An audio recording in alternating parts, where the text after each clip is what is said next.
Dear Brenda's family, this is Kathy Marshall, and I just had to say a few words about our dear friend Brenda. I don't remember exactly when Brenda and I met, but it has to have been at least 15, maybe 20 years ago.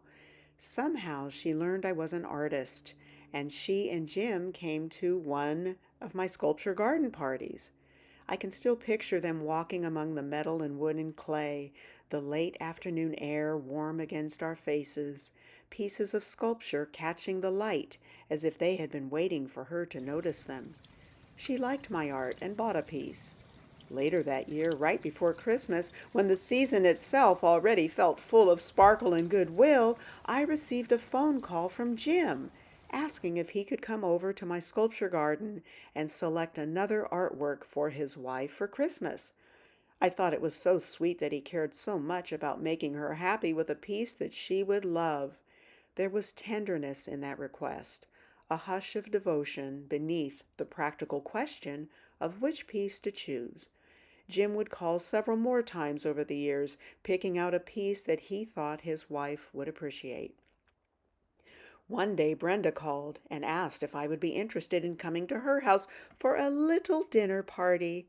I had no idea what glories she had planned for us. My boyfriend and I showed up at the appointed time to their large home in Elk Grove. It was the first time I had been to their house. Oh my, it was an art collector's dream.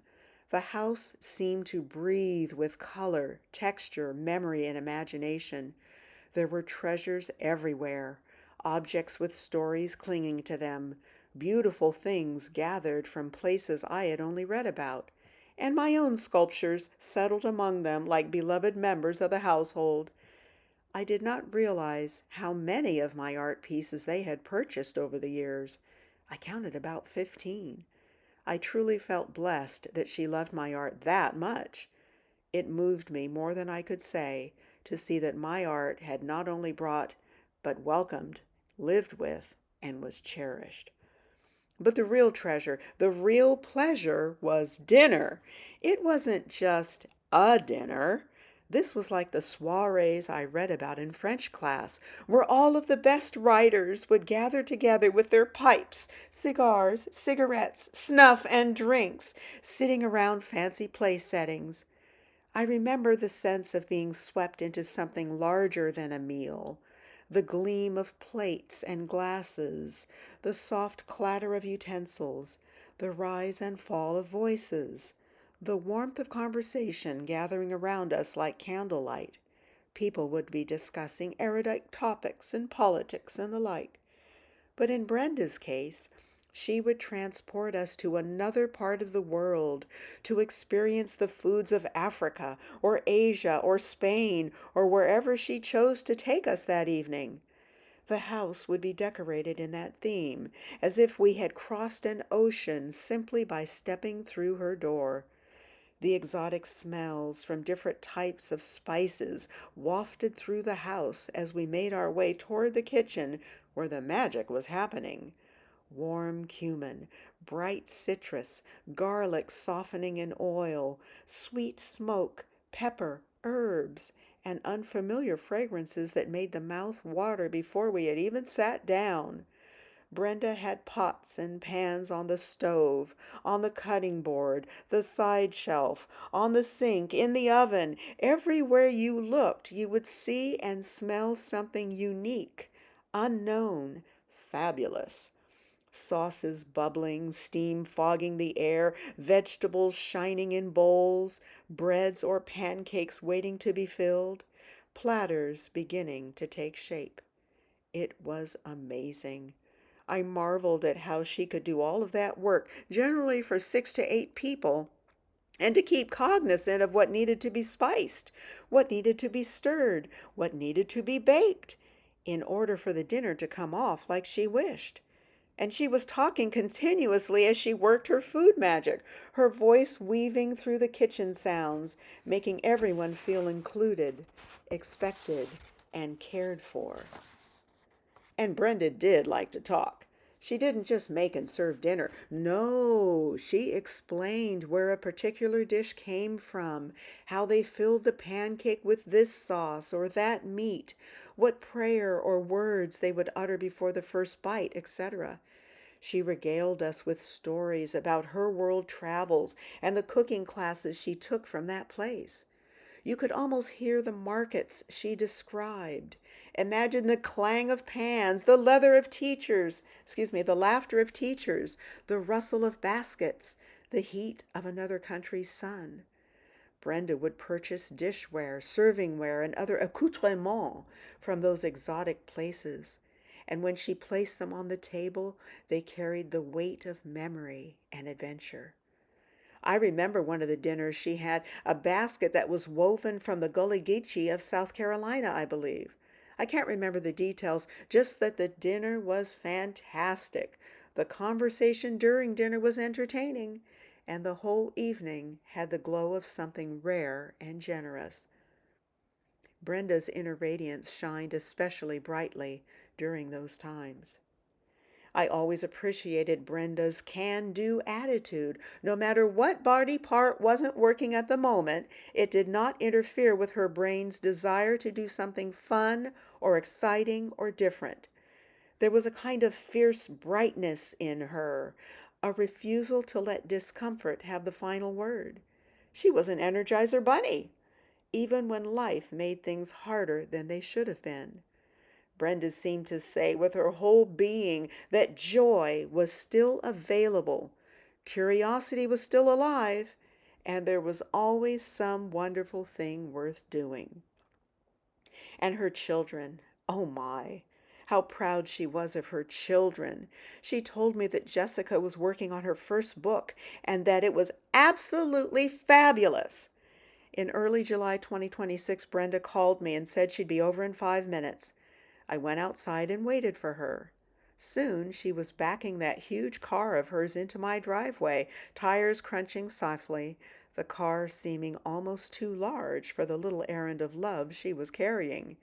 She rolled down the window and handed me Jess's book, autographed by the author herself.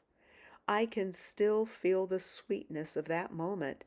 Brenda beaming, the book warm in my hands, her pride spilling over so naturally that it became a gift in itself. Brenda did the same thing for many of her friends. Everybody won from that generous gesture.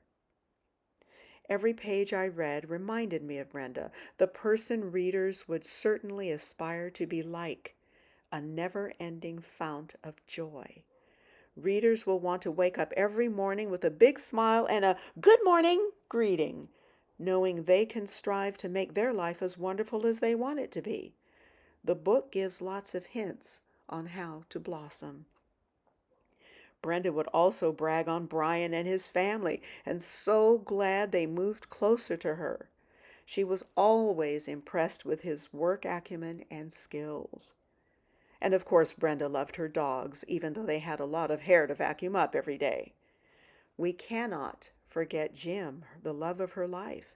Their love was always there, an undercurrent to some challenges, but each had the other's well-being at heart. Jim was like a little boy in a candy store in my sculpture garden, trying to find the perfect piece to surprise his beautiful wife. I remember watching him look from one sculpture to another, considering, imagining her face when she saw it, wanting so much to choose rightly. I remember that one of the very large pieces he decided to place outside the front door with a bow on it.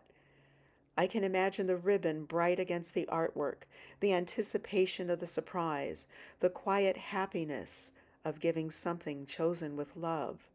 Their love was always there. Brenda said many times that her family was happiest when they were on a road trip.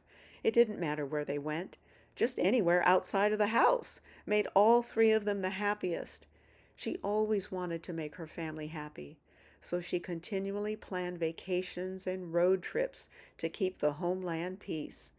It seemed like the house itself was working against them being a happy family all the time, so Brenda got them out of the house, no matter what.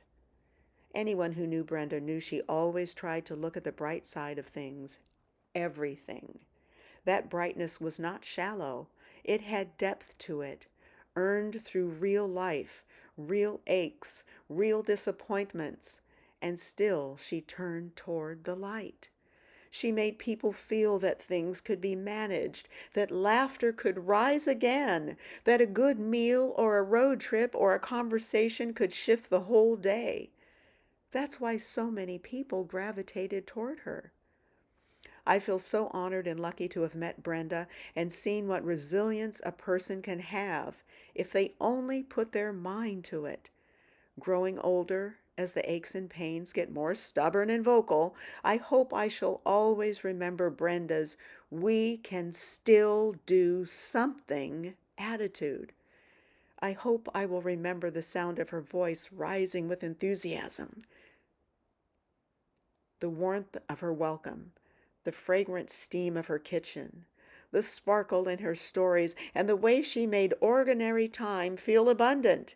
She leaves behind not only memories, but a way of moving through the world. I wish for you all beautiful memories of Brenda, her goodness, her beatific smile, and her joie de vivre. May those memories come back to you with color and sound and scent, a table set with care, a kitchen alive with spices, a car pulling into a driveway with a precious book inside, a laugh, a story, a plan for the next adventure. May they bring comfort when grief feels heavy, and may Brenda's generous spirit continue to brighten the days ahead. Love, Kathy Kanika Marshall.